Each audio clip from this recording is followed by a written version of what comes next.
साथियों नमस्कार, मैं वीरेंद्र पहल। आज हम बात करेंगे ब्राह्मण समाज के नेताओं द्वारा गोबर पिया गया है, ऐसी बातें सामने आई हैं उसके ऊपर। तो ये जो बात आपने सुनी है, हरियाणा विधानसभा के अंदर डॉक्टर अरविंद शर्मा ब्राह्मण समाज के बहुत बड़े नेता हैं, कोई छोटी बात नहीं है। ना केवल हरियाणा के अंदर बल्कि भारत की राजनीति में भी उनका चर्चा है। और राम कुमार गौतम जी भी बेबाक और स्पष्ट कहने वाले हैं। वो भी हरियाणा की राजनीति में और हरियाणा के समाज में ब्राह्मण समाज का एक बहुत बड़ा चेहरा माने गए हैं। तो उनकी जो बातें निकल करके आई हैं, क्या ये साधारण बातें थी या इसके पीछे कुछ और चल रहा है, ये सोचने की बात है। तो मैं आपको एक बार थोड़ा सा पीछे ले जाऊंगा कि बीजेपी के ब्राह्मण नेताओं के ऊपर कोई ग्रहण तो नहीं लग रहा है, कोई भगवान तो इनसे नाराज नहीं हो गया है।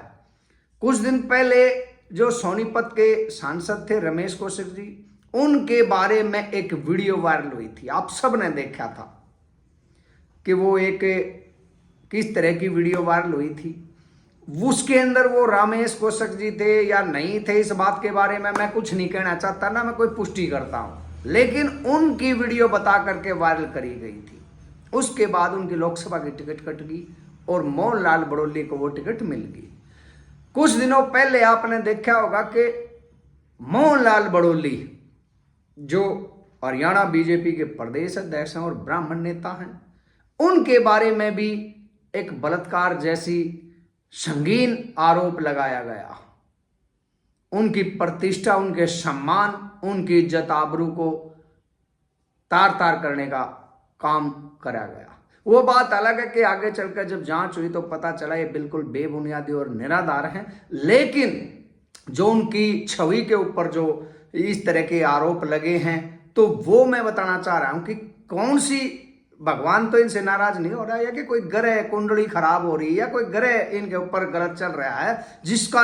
और अब अरविंद शर्मा, उसके बाद राम कुमार गौतम, हरियाणा की राजनीति में अगर ब्राह्मण समाज के सबसे बड़े और जो मार्गदर्शन करते ब्राह्मण समाज का उन नेताओं की चर्चा करें तो ये 4 नाम हैं जो ब्राह्मण समाज को दिशा देते हैं। और आज वही 4 नाम बदनाम हो रहे हैं। ना केवल बदनाम हो रहे बल्कि एक दूसरे को भी बदनाम कर रहे हैं। तो ये सारी चीजें जानने के बाद हरियाणा प्रदेश की जो साधारण जनता है, जो आम जनता है, जो आज तक कुछ भी विपत्ति आपत्ति आने के कारण, चाहे घर में कोई मांगलिक कार्य हो, कोई ब्याह शादी का आयोजन हो, कोई धार्मिक अनुष्ठान हो, तो उसके मार्गदर्शन के लिए ब्राह्मण समाज के पास जाती थी। तो आज वो सोचने के लिए विवश है कि ब्राह्मण समाज हमारा मार्गदर्शन कर पाएगा। अगर उसके पास इतनी ताकत है और वो मार्गदर्शन कर सकता है, तो जब ब्राह्मण समाज के इतने सम्मानित नेताओं की कुंडली पर ग्रहण लगा हुआ है, उनकी कुंडली खराब हुई है, उनका कोई ग्रह नहीं मनाने वाला पा रहा है, क्या ब्राह्मण समाज का कोई भी ऐसा सम्मानित बुद्धिजीवी और पूजनीय वंदनीय नेता ने जो इनकी कुंडली को ठीक कर दे? आए दिन एक नेता की कुछ न कुछ बातें आ रही हैं। निश्चित तौर पर ब्राह्मण समाज के सम्मान में, विश्वास में और प्रतिष्ठा में गिरावट आई है, लगातार गिरावट आई है। समाज सोचने के लिए मजबूर है।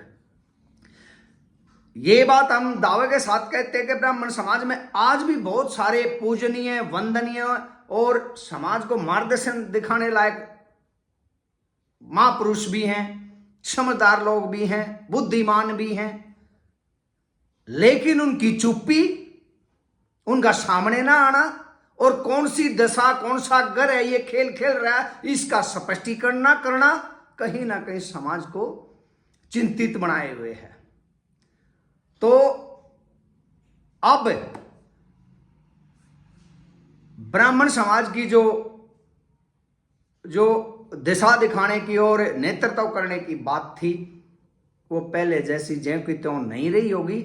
और आपस में भी कहीं ना कहीं इस बात को दबा करके ब्राह्मण समाज ये नहीं समझ रहा, सबको पता है कि समाज ने इस बात को बुला दिया। समाज आज एक, हर इंसान हरियाणा का यही प्रश्न अपनी कंधे पर लादे हुए घूम रहा है कि ये गोबर पीने जैसी बातें इतने बड़े बड़े नेता और विधानसभा में बोल रहे हैं। तो ऐसे ही नहीं बोल रहे हैं, इसके पीछे और भी बहुत सारी बात है। और एक अचानक से इतनी बड़ी बम फाटने के बाद उस बात को दबा दिया गया, तो कहीं ना कहीं ब्राह्मण समाज का संगठनों का दबाव आया है, इसलिए इस बात को दबाया गया है ताकि और जहर एक दूसरे के खिलाफ ना उगड़ा जाए और इस तरह की और बातें समाज की बेइज्जती करने के लिए सामने ना आए। इसलिए उनको दबाया गया, समझाया गया, मनाया गया है। लेकिन हम ये कहते हैं कि ब्राह्मण समाज बड़ा ही वंदनीय है, पूजनीय है। कुछ लोगों के कारण इस समाज के ऊपर कालिक नहीं पोती जा सकती है, ये समाज गंदा नहीं हो सकता है। कुछ लोग गंदे हो सकते हैं, वो सब समाजों में हो सकते हैं, चाहे कोई भी समाज हो। और ऐसी बातों के ऊपर भरोसा ना करा जाए, और ऐसी बातें जो बोलते हो, ऐसे कर्म जो करते हो, उनके ऊपर भी भरोसा ना करा जाए, उनके पीछे भी ना जाया जाए। और अगर अब भी ऐसे लोगों का झंडा उठाया जाएगा, उनकी जय बोली जाए, उनके पीछे जाया जाएगा, तो वो सब भी ये गोबर खाने और इस तरह की बातों में संलिप्त माने जाएंगे और समाज में उनका कोई मान सम्मान नहीं रहेगा। ये सोचने वाली बात है। तय आपने करना है कि आप समाज में अपनी और अपने परिवार की क्या प्रतिष्ठा चाहते हो, क्या पहचान चाहते हो।